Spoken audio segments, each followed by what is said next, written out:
What's up, guys? Spin Firearms here, and as you can see in front of me, there are a lot of everyday carry options out there. There are just non-stop firearms coming out. You can get older stuff like Glock 43s that are single stacks but are going to be as reliable as can be. Older subcompacts like the Ruger SR9C, which I absolutely love. Perfect size firearm. My go-to everyday carry, Glock 26. Absolutely love it. There's all these new Micro 9s like the FN Reflex and stuff like that originated with the SIG P365s. There's just all these crazy options. There's $250 reliable subcompacts in the Taurus G3C, the Stoeger STR 9SC. My point is they give you a million different options today, right? But what's equally as important as your firearm, right, is the ammo you're carrying in it. Is it going to be reliable out of that particular firearm? I'm not talking about his Taurus G3C. I'm talking about the one that I would be carrying. I'm not talking about anyone else's Glock 43. I'm talking about the one in my hand. Is it going to be reliable with these rounds? Because we can both have the same OEM Glock 43, and one runs this ammo, one doesn't. It just is what it is. It just comes with firearms, being out of spec, whatever the case may be. It also comes with the ammo manufacturer, right? And they give you a million different types of ammo with all sorts of technology, just like everyday carry options. Before we get started, though, hit the like button, drop the comment down below, help get this into the algorithms. It would mean a lot.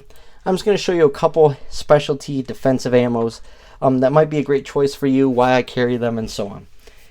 Anyways, please do not carry ball ammo. I know I'm going to have a bunch of people explaining why they carry ball ammo out of a 45 ACP or whatever the case may be. Still, I just do not trust it. I do not trust being up close and personal with someone and having ball ammo and needing to defend myself, and behind that person there could be anything going on. Obviously you would try and use best judgment, but still I don't want over penetration and risking someone else getting hurt. But at the same time, I want a ammo that's going to be able to go through a Carhartt winter jacket or Carl bibs or whatever the case may be in a cold environment, right? So it's all about picking good ammos, and there's a couple specialty ammos which aren't your regular average hollow points, that are actually tend to be pretty decent and have pretty good ballistic testings, right? The number one we're going to start with is the Extreme Defender from Underwood. This is a 9mm round. It is not a hollow point. It is a solid copper projectile. And this is actually 90 grains, so you're going to save a little bit of weight, which is something I really like in defensive rounds. I like when you can save a little bit of extra weight for everyday carry. It does get noticeable over time, and I really like that. Also, Underwood is known for making some of the best self-defense ammo in the world, and it all is really good quality material. Now, these are the Extreme Defenders, not the Extreme Penetrators. These are the Extreme Defenders. These are made specifically for self-defense. And the reason I like them is, in the wintertime, hollow points can expand on the jacket and not make it into the body and create a big wound channel. They can be held up on bibs, especially 380. 9mm tends to do just fine, but in the winter here, people are wearing heavy outfits, layers, all sorts of stuff, heated jackets, whatever the case may be. So something like this is a great round in the winter. And in 380s, that's about all I carry. And stuff like my Glock 42, because you do need to get through stuff, at the same time you need it to penetrate. So for 380, I carry these in like stuff like my Glock 42 and stuff like that. It's going to be your best chance to penetrate without over penetrating, but still getting in the body and creating a wound channel. 9mm, I'm a little more hesitant in carrying them in the summertime and stuff like that, but in the fall and winter and stuff like that, that is a great option. And they're going like 1,600 feet per second out of a 4-inch barrel.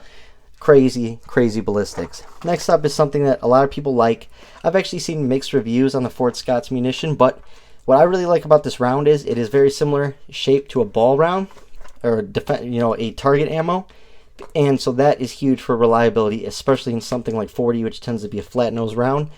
It really helps with reliability. What this is, though, it's also a solid projectile, but it tumbles upon impact. So when this enters the body, when your round enters the body, it tumbles. It doesn't go straight.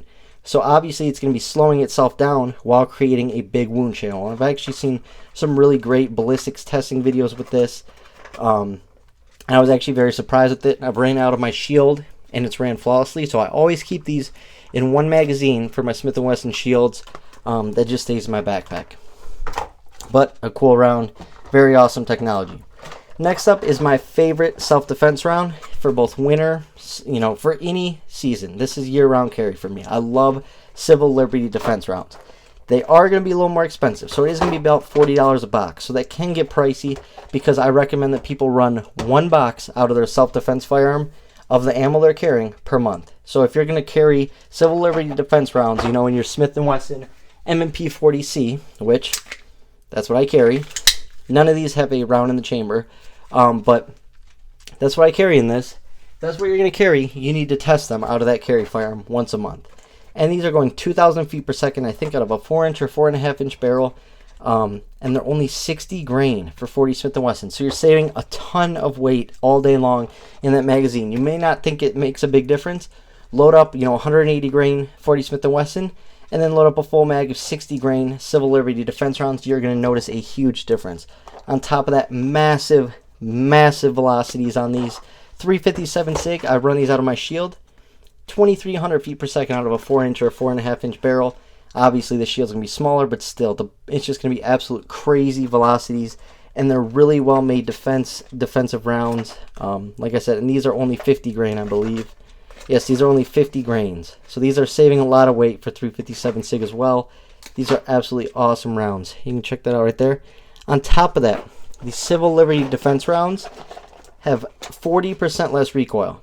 So not only are you getting those velocities, you're getting less recoil. Now, something I found very interesting is there's other specialty defensive ammos that are lighter, like this, that go faster, that I've tested out of certain firearms, and they haven't ran. And it wasn't enough powder or enough overall power to get enough blowback to cycle that next round. And I've actually had multiple videos on my channel of me shooting at the range with Novak's defensive rounds and other light rounds that can't be cycled properly through firearms. Civil Liberty is the only company right here. These Liberty defense rounds are the only light rounds that have ran flawlessly, and I've ran so many boxes of these, it's not even funny. So these are just worth it. They're about $30 to $40 per box. Depends on caliber, where you buy them, shipping, that whole sort of thing. But trust me, guys, they are the best defensive rounds out there. And if you don't believe me, type in Civil Liberty defense rounds ballistic testing. Go watch what this round does. It is devastating, especially in 10 millimeters and other rounds. I'm telling you guys, this is the future of self-defense. This is the future of everyday carry, and you should carry these rounds. They're great. Do me a favor, do not carry ball ammo, but put in the comments, what kind of ammo do you carry? What kind of firearm did you carry today? What kind of holster? That whole sort of thing. It'll all help my channel get in the algorithms, and that would mean a lot to me. Anyways, guys, thanks for watching. I appreciate it. Hope you enjoyed.